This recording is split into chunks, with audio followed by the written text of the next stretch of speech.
Okay. Hej.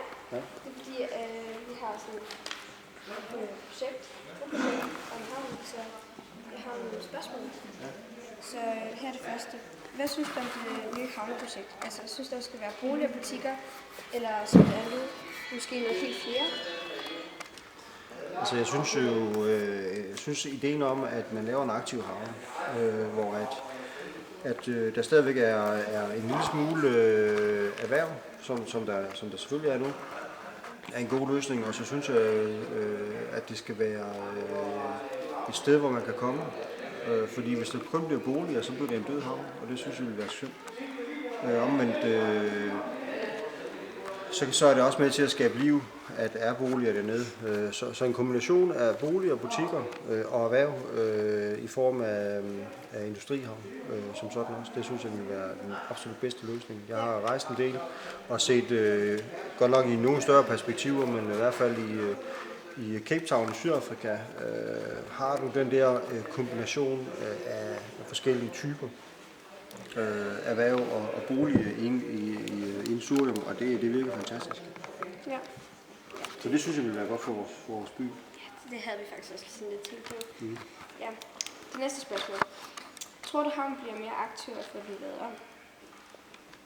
Jeg ved ikke, om den bliver mere aktiv, fordi det er jo på nuværende en aktiv havn. Det, som jeg synes kunne være rigtig godt, det var, at man måske fik gjort en lille smule mere ved de lystsejlere, der er dernede. Man har gjort en del, men det virker indimellem lidt uoverskueligt med, synes jeg, hvis man kommer ned som nødborg. Men kunne man gøre lidt der, også for at skabe noget mere af, kan man sige, at det bliver mere attraktivt for de sejlere, der kommer udefra og komme til Svendborg. Det ville være rigtig godt. Ja. Det tredje spørgsmål. Hvad synes du om, hvis der kom en spansk trappe fra havnen og op gennem byen? Jamen, jeg synes jo, at det er en glimrende idé at binde havnen sammen med gågademiljøet. Om det skal være i form af en spansk trappe, eller det skal være en hængebro, eller hvordan man gør det, det skal vi næsten lade arkitekterne gøre. Eller komme med et oplæg til. Men en spansk trappe kunne da sikkert sagtens være en interessant løsning. Ja, så er det sidste spørgsmål. Har du nogle idéer til, hvordan havnen skal være? Det skal også se ud. A. En havn med forskellige virksomheder og arbejdspladser. B. En havn med kun boliger og butikker. Eller C. En havn med begge dele og aktiviteter samt butikker. Jamen, det er jo lidt i retning af spørgsmål 1, var det ikke det? Jo. Ja. Altså, rent hvordan den skal bygges op.